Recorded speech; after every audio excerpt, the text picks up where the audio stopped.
Olá, queridos crismandos.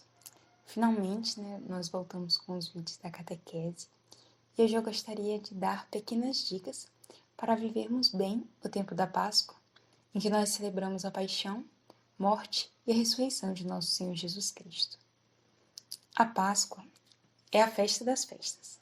É o maior de todos os acontecimentos da história da humanidade, pois pela cruz e ressurreição de Cristo nós fomos resgatados e o céu se abriu para nós. Por isso, todos os anos, a Igreja celebra a Páscoa. Não só para nos fazer lembrar, mas para nos dar a graça de viver esse tempo e atualizar na nossa vida os mistérios da vida de Cristo.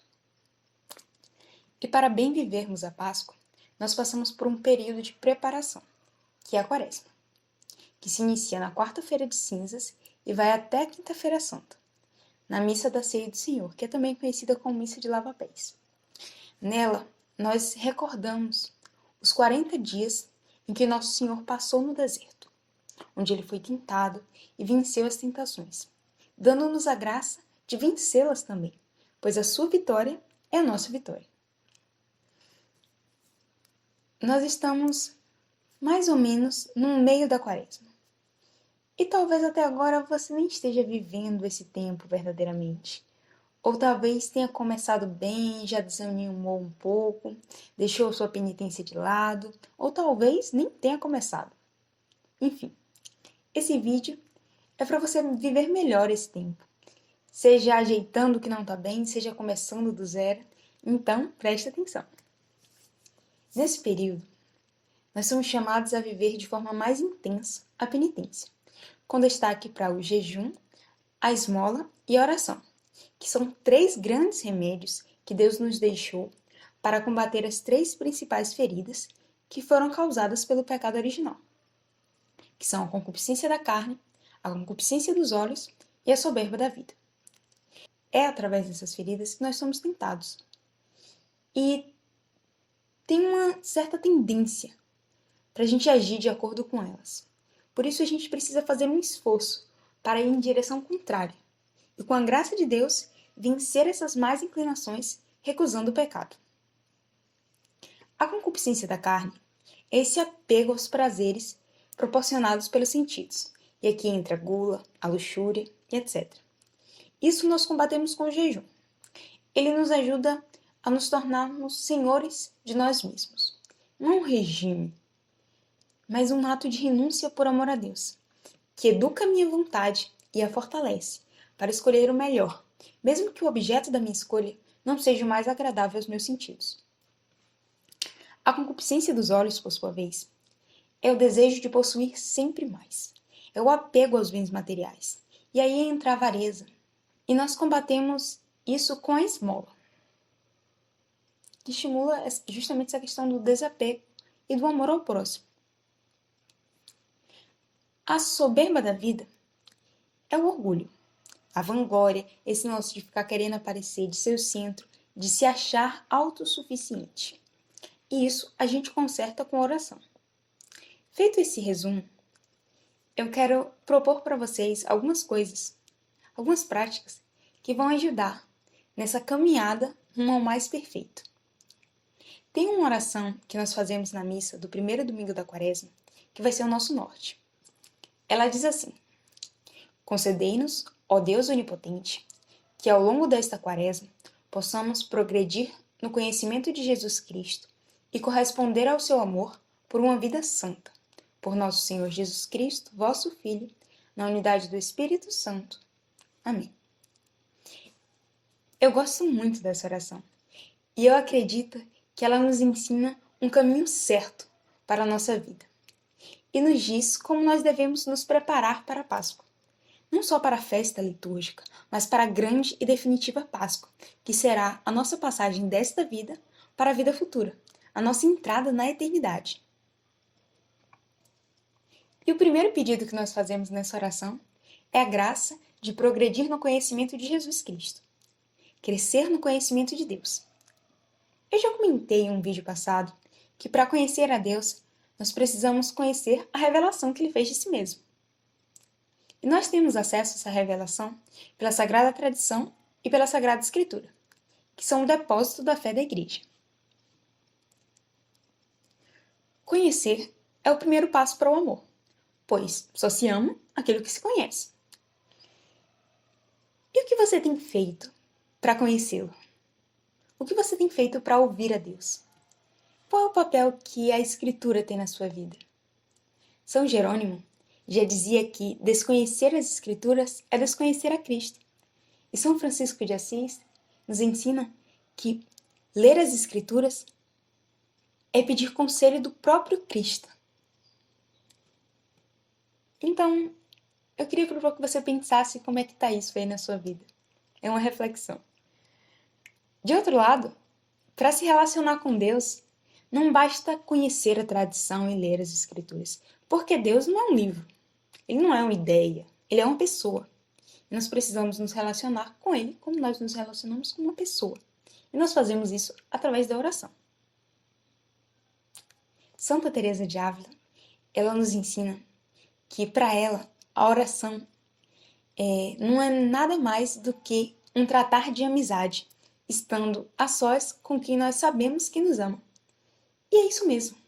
A oração é estar diante de Deus e conversar com Ele como se conversa com um amigo. Pois é isso que o Senhor deseja ser para nós, um amigo. Tanto é que Ele diz, pouco antes da sua paixão, já não vos chamo servos, vos chamo de amigos. O Senhor quer ser nosso amigo. O segundo pedido que nós fazemos é a graça de corresponder ao amor de Deus por uma vida santa.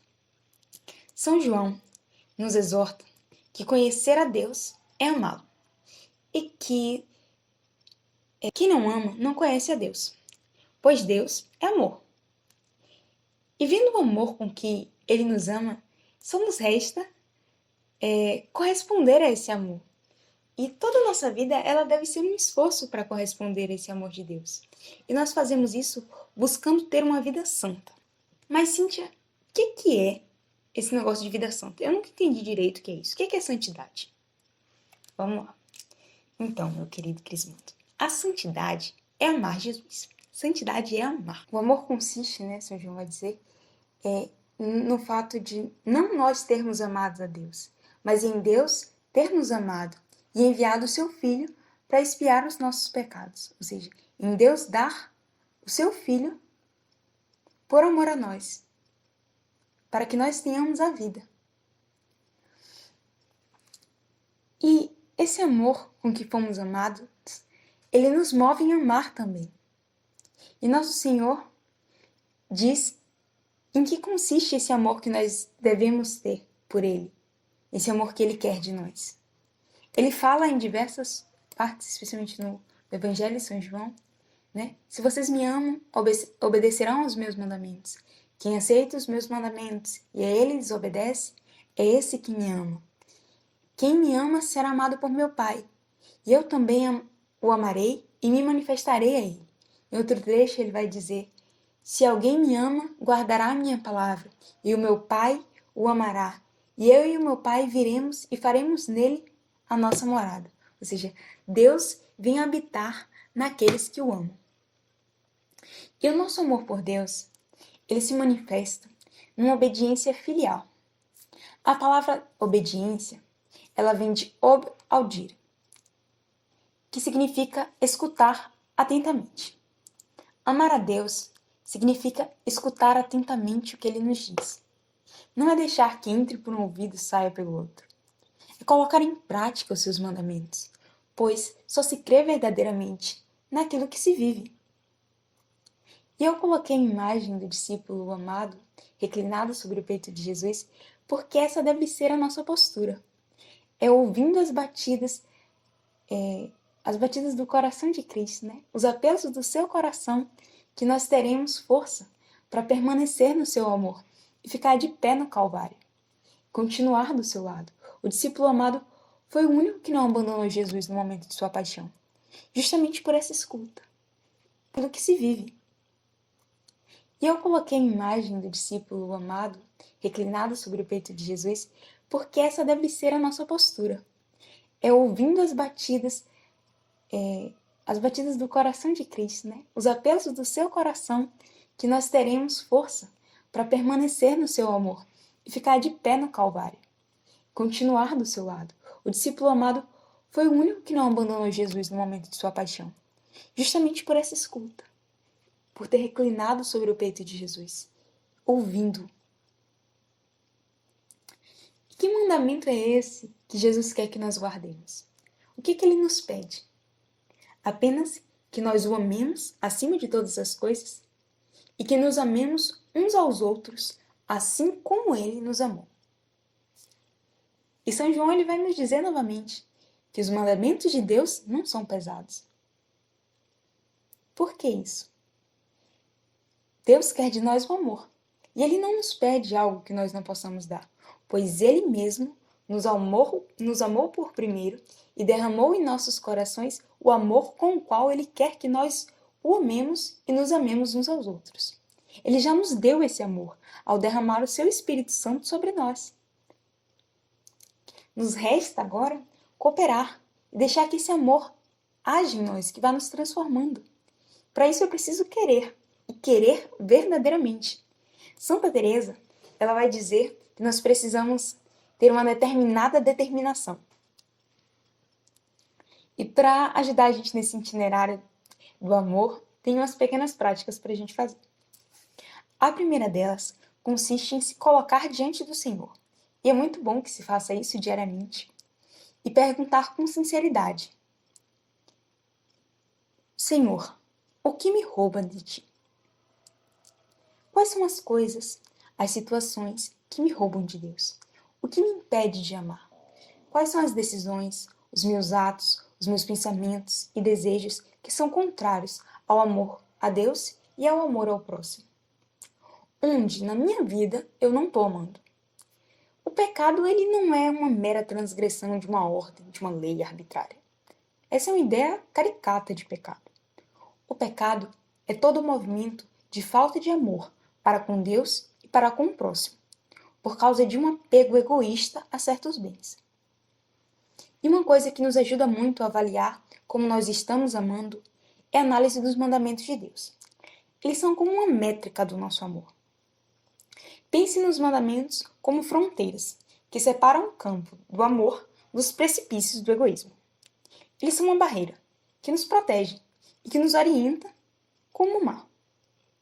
Ordenando primeiro que nós deixemos aquilo que fere o amor, que são os pecados, ou seja, que a gente não mate, não roube, que respeite o nosso corpo e o corpo do nosso próximo, que são templos do Espírito Santo, não usando o outro como um objeto para obter prazer. Ordena que nós não desrespeitemos os nossos pais, que não tomemos o nome de Deus em vão, de forma desrespeitosa, e entre outras coisas. Então, primeiro nós precisamos abandonar os pecados, especialmente os graves, que rompem o vínculo do amor. Eles matam a caridade na alma. Eles põem Jesus para fora. Jesus disse que se alguém o ama, ele e o Pai fazem a sua morada na alma daquela pessoa. Mas se nós pecamos mortalmente, nós expulsamos Jesus. Damos as costas para ele. Então é preciso se reconciliar. Voltar à amizade com Deus o quanto antes. Esses pecados, especialmente os graves, nós devemos destruir. Queimar no fogo do amor misericordioso de Deus. Deixá-los na confissão. Apresentá-los ao Senhor para que nos cure. Tem uma pequena ejaculatória que diz assim: curai-me, Senhor, pois pequei contra vós. E a cura que o Senhor nos dá está no seu perdão, onde ele nos refaz e nos dá a chance de começar de novo. Nós também somos chamados a ir deixando essas pequenas faltas de amor que nós cometemos todos os dias, que embora não sejam graves a ponto de romper os laços da caridade, vão aos poucos esfriando esse amor, tornando-o fraco, debilitado, que são os pecados veniais. Eu vou colocar na descrição um vídeo explicando a diferença direito. E mais do que evitar os atos de desamor, grandes e pequenos, nós estamos chamados também a reparar as faltas de amor. Né? Não basta só deixar de praticar atos de desamor. É preciso amar concretamente. Isso a gente faz nas pequenas coisas do nosso dia a dia. E é por isso que eu gostaria de convidar você a olhar a sua vida e diante de Deus se perguntar: Senhor, como e onde eu posso te amar mais concretamente? Eu te convido a escrever isso. Faça uma carta para o Senhor. Cíntia, é sério que você está falando para eu escrever uma carta para Deus? Sim, é sério. Eu sei que lá não tem correio, mas se você escrever com o coração, eu te garanto que chega, né? Escrever com o coração, que eu digo, é escrever com sinceridade. A oração sincera toca o coração de Deus. Então, mas é muito bom que você tenha isso escrito, né? Experimente fazer isso. Então, primeiro, peça ao Senhor a graça de enxergar, de conseguir ver onde você tem cometido atos de desamor. E como você pode amar nessas situações. Se você já está caminhando nesse amor, como você pode crescer, como você pode melhorar e fazer isso de um modo mais intenso. E se você ainda não está amando, como você pode deixar de fazer coisas que ferem o amor e começar a amar verdadeiramente naquilo. Então você vai listar essas situações que você enxerga e pedir ao Senhor a graça de colocar isso em prática. E vai fazendo isso na forma de uma carta mesmo. Dialogando com o Senhor. E depois, eu sugiro que você faça o propósito de melhorar naqueles pontos. Mas seja concreto. Nada de Jesus, eu posso te amar sendo mais paciente com os meus familiares. Isso não vale. Tem que ser específico. Se você tem um problema, por exemplo, de impaciência com as pessoas da sua família, não basta você fazer o propósito de ser mais paciente. Tem que ser uma coisa concreta, não pode ser abstrato. Então, tem que ser algo como: Jesus, eu posso te amar mais se eu não gritar com meu irmão quando eu estiver irritada. Ou se eu for gentil, mesmo que por dentro eu queira responder ele com uma patada, fazer uma grosseria, entende? Então, escolha alguns pontos para ir colocando em prática, poucos. E assim que você conseguir progredir e começar a amar mais naquele ponto específico, aí você escolhe outro. E assim vai, devagar, caminhando rumo ao mais perfeito. Isso é buscar a santidade, dar pequenos passos concretos em direção ao amor, todos os dias, sem desistir, sem se abater, confiando no auxílio de Deus, que não nos deixa só e nos ensina a amar, nos amando. Então deixemos ser amados por Ele, para então a gente poder amar também. Recapitulando. Para conhecer a Cristo, nós precisamos dedicar tempo à oração e ter contato com a Escritura e com a tradição. Só assim nós teremos uma noção correta de quem é Jesus. E não faremos uma ilusão na nossa cabeça. Um Jesus é a nossa própria ideia, os nossos próprios moldes. E para amá-lo, nós devemos guardar os seus mandamentos, ouvir as suas palavras e pô-las em prática. E nos ajuda muito a fazer isso o exame de consciência, diário, de preferência. E nós também precisamos abandonar os nossos pecados e nos lançarmos no amor misericordioso de Deus, que anseia ardentemente em nos perdoar. E o meio mais excelente para nós fazermos isso é o sacramento da confissão, que nos cura e nos purifica. Mas os pecados, eles têm consequências e deixam sequelas que precisam de remédio. E por isso nós devemos reparar, através da penitência, as consequências do nosso pecado, buscando a virtude oposta ao nosso vício. Se, por exemplo, eu tenho problemas com a preguiça, então eu buscarei exercitar a virtude da diligência.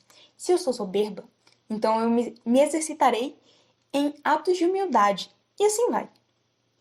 Por fim, nós podemos amar a Deus concretamente nas pequenas coisas do nosso cotidiano, num sorriso ao próximo que a gente dá quando a gente não queria dar, numa resposta gentil quando a gente gostaria de ser grosseira, numa ajuda que eu dou para os meus pais nas tarefas de casa quando na verdade eu queria estar nas redes sociais ou assistindo, fazendo tantas outras coisas do meu interesse.